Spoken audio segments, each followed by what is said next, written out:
अरे क्या हो गया? जेडीएल सैंड की तरह फूं क्यों कर रहा है? हैं? अरे कुछ नहीं पापा। अरे बता ना, क्या परेशानी है? पापा मम्मी ने ना दिमाग खराब कर रखा है, कभी कुछ कभी कुछ। फोन पे बात कर रहा होता हूँ, पीछे से आके डिस्टर्ब करेंगी। दिखता नहीं है क्यों उनको मैं फोन पे बात कर रहा हूँ? दिखता नहीं है क्यों उनको मैं बिजी हूँ? आप बताओ, आप किसी से फोन पे बात कर रहे हो, बीच में आके कोई डिस्टर्ब करे तो कितनी इरिटेशन होती है। कॉन्सेंट्रेशन के साथ कोई काम कर रहा होता ना तो बीच में आ जाएंगी फोन लेके, अपना व्हाट्सएप सिखा दे। अरे नहीं है बस की यूज करना तो मत करो ना यूज, मुझे क्यों परेशान करती हो? कभी ब्रेड लिया, कभी धनिया लिया, कभी नींबू लिया, कभी ये कभी वो।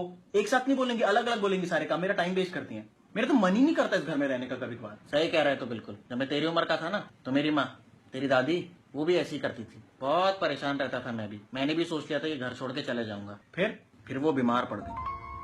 जिंदगी की दौड़ भाग में मालूम ही नहीं चला कब माँ बूढ़ी हो गई। तेरी उम्र का हूंगा मैं, और तब ज्यादा पैसे तो होते नहीं थे, बड़ा परिवार था, तो माँ का इलाज नहीं करवा पाए हम।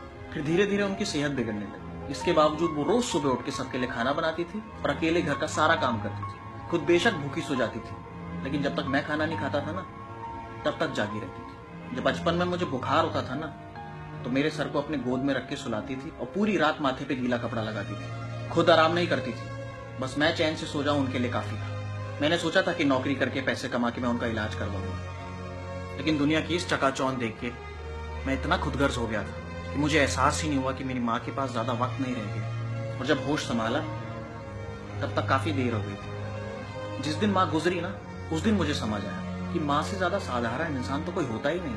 अपने बच्चों के लिए अपनी जान कुर्बान कर दी थी और बदले में कुछ नहीं मांगती। मेरे सामने उन्होंने अपना दम तोड़ा।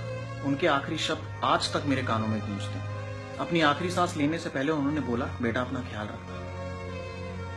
उस दिन से आज तक कोई ऐसा दिन नहीं आया जब मैंने अपनी माँ को याद ना किया। बेटा जिंदगी में कई लोग आएंगे और जाएंगे, लेकिन माँ जैसा कभी कोई नहीं आया। दुनिया की सारी दौलत एक तरफ, माँ की ममता एक तरफ। माँ की गोद पे सर रख के सोने का सुख हर किसी को नहीं मिलता। माँ की कद्र करो, वो है तो तुम हो, वो नहीं तो तुम कुछ भी नहीं।